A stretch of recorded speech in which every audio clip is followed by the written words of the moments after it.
Hi, this is Cheryl back with you from Farmhouse Frugally, and I'm so glad you joined me. I was thinking about the love of butter pats. So, a little tiny butter pat, right? They're everywhere. They're all the rage. They're on Whatnot and antique stores when you can find them. Here in New England, shockingly, they're very difficult to find, which is a little weird because we're very close to Vermont. We have plenty of cows. Should have plenty of butter pats, but I haven't found them. And when I do, $15, $20. I happen to get this one in Vermont for, I believe, 7 or 8, which I think is still a little bit high for such a tiny little item. So I had a brilliant idea. Let's make our own. So let's see if we can make a couple of butter pats that look like the little white ironstone antique ones from some OD clay. Come along. So for this first set of 3, I am using IOD clay. I happen to have just enough for this. Work it really good with your hands to make it nice and pliable, and then just go ahead and roll that out.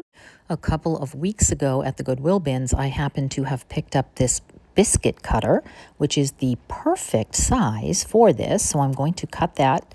If you didn't see that haul, you definitely want to check it out. It has some spectacular vintage items, about 40 of them, under $1 each. And so once you have that, you want to form that into just a little bit of a plate, a little flat on the bottom, and then taking some water, smooth out the rough edges. Now, I wish that I had spent a bit more time on this step when I was doing this. I, after the fact, think that my edges were still just a little sharper than I wanted them to be, so I recommend that you take a little time and make sure that they are a bit rounded over and, just smooth. And part of the problem is I should have probably clipped my nails. They're a little long for this. Air dry clay can be a little dry, so you want to definitely use some water to get out any cracks or lines or anything as you go along here. And literally only takes a couple of minutes to shape this into the shape that you want it to be. It could be a little more bowl-like, could be a little more plate-like. You could look at a picture of some while you're doing it, just the kind that you like. They come in a couple of different styles. I happen to like the smaller ones. I had just enough to do a third one with the remaining part of this IOD clay, which was in my stash from quite a while ago, honestly. A fresh pack might be a little more pliable, which can be floppy, actually. So, this was not my favorite, the IOD clay, for this particular item. So you will see later on the other kind of clay that I use that I think is perfect. I did think using 2 fingers, one on the inside and one on the outside edge, was definitely the preferred method to make this rounded and, look the way that I wanted it to.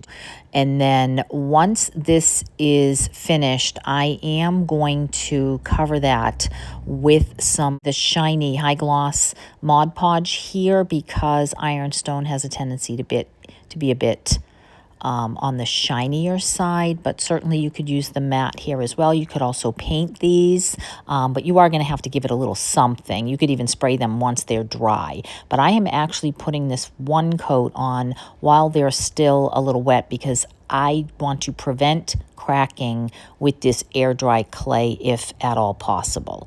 So once I have that done, then I am literally going to put them on a cookie cooling rack and just let these dry completely. Okay, for my first try, not great compared to this next step.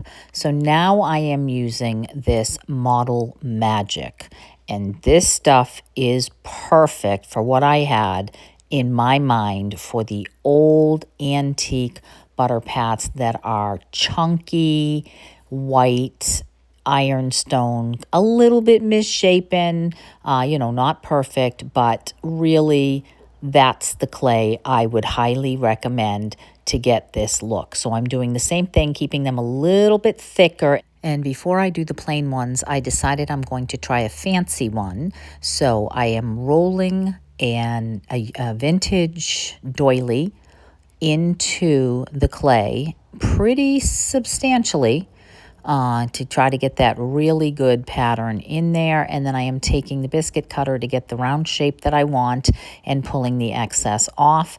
And then in this case, it's kind of easy to shape a bowl. Just the kind of clay, it's sort of marshmallowy. I don't know how to explain it. Working it the same way, tipping the edges up a little bit, using a little bit of the water to smooth it out, although this does not require as much smoothing. Still wanted to get it a little bit more smooth. And then I decide that, you know what, I am going to actually use the little blue and white dish as a bit of a mold.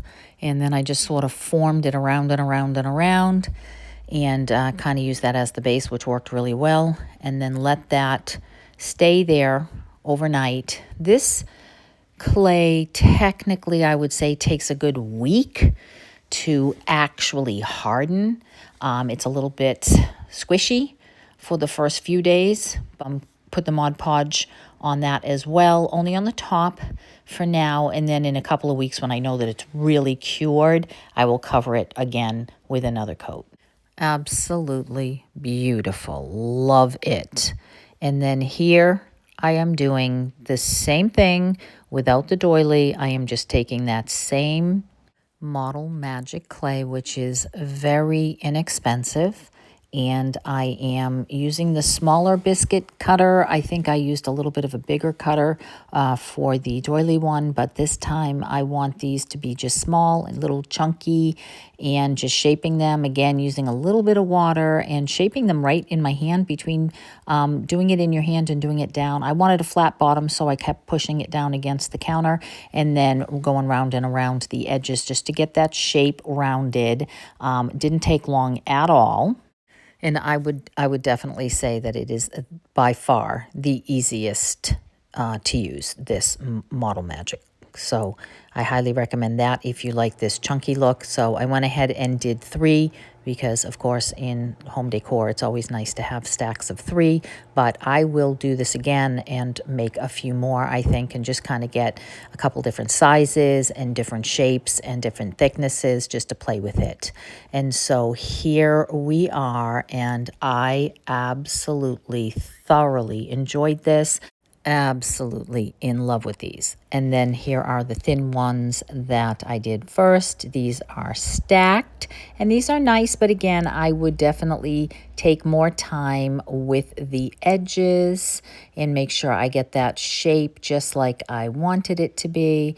And then the doily one I think is absolutely adorable. Again, love the Model Magic. Definitely better than the IOD, I think, for this particular thing. Here are the thick ones again. Just absolutely beautiful. And then here are the thin ones. And this is what I mean about the edges. Not crazy about that. But let me know what you think. Please hit hype. Please let me know if this is something you're going to try. And subscribe if you're not. I have so much more coming your way. And I'll see you in the next one. Thanks a lot. Take care.